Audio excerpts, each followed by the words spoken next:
Assalamualaikum warahmatullahi wabarakatuh. Perkenalkan, saya Putri Melenianti dari Prodi D3 Keperawatan Belitung tingkat 3.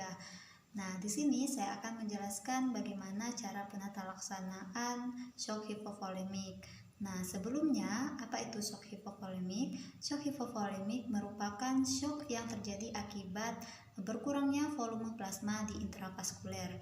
Nah, shock ini dapat terjadi karena perdarahan hebat atau hemoragik, atau trauma yang menyebabkan perpindahan cairan atau ekstravasasi ke ruang tubuh non-fungsional dan dehidrasi berat oleh berbagai sebab seperti luka bakar dan diare berat. Nah, pada kasus-kasus shock hipovolemik yang paling sering ditemukan disebabkan oleh perdarahan.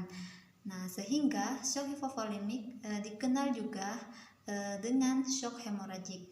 Nah, perdarahan hebat dapat disebabkan oleh berbagai trauma hebat pada organ-organ tubuh atau fraktur yang disertai dengan luka atau luka langsung pada pembuluh arteri utama. Selanjutnya, bagaimana penatalaksanaan shock hipovolemik? Nah, penatalaksanaan shock hipovolemik meliputi mengembalikan tanda-tanda vital dan hemodinamik kepada kondisi dalam batas normal. Nah, selanjutnya kondisi tersebut dipertahankan dan dijaga agar tetap pada kondisi stabil. Nah, penatalaksanaan shock hipovolemik tersebut yang utama adalah terapi cairan sebagai pengganti cairan tubuh atau darah yang hilang. Nah, jika ditemukan oleh petugas dokter atau petugas medis, maka penatalaksanaan shock harus dilakukan secara komprehensif yang meliputi penatalaksanaan sebelum di tempat pelayanan kesehatan atau rumah sakit.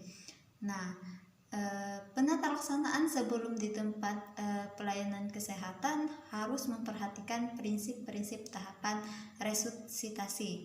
Nah, selanjutnya, bila kondisi jantung, jalan napas dan respirasi dapat dipertahankan, tindakan selanjutnya adalah menghentikan trauma penyebab perdarahan yang terjadi dan mencegah perdarahan berlanjut. Nah, menghentikan perdarahan sumber pendarahan jika memungkinkan melakukan resusitasi cairan secepat mungkin.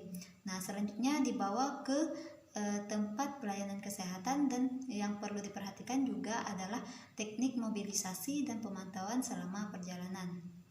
Nah, perlu juga diperhatikan posisi pasien yang dapat membantu mencegah kondisi shock menjadi lebih buruk. Misalnya, posisi pasien trauma agar tidak memperberat trauma dan perdarahan yang terjadi. Nah, pada wanita yang hamil itu dimiringkan ke arah kiri agar kehamilannya tidak menekan vena inferior yang dapat memperburuk fungsi sirkulasi. Sedangkan saat ini posisi Trendelenburg itu tidak dianjurkan lagi karena justru dapat memperburuk fungsi ventilasi paru. Nah, pada pusat pelayanan kesehatan atau dapat dimulai sebelumnya harus dilakukan pemasangan infus intravena. Nah, cairan resusitasi yang digunakan adalah cairan isotonik NaCl 0,9% atau ringlatat. Nah, pemberian awal adalah dengan tetesan cepat sekitar 20 ml per kilogram berat badan.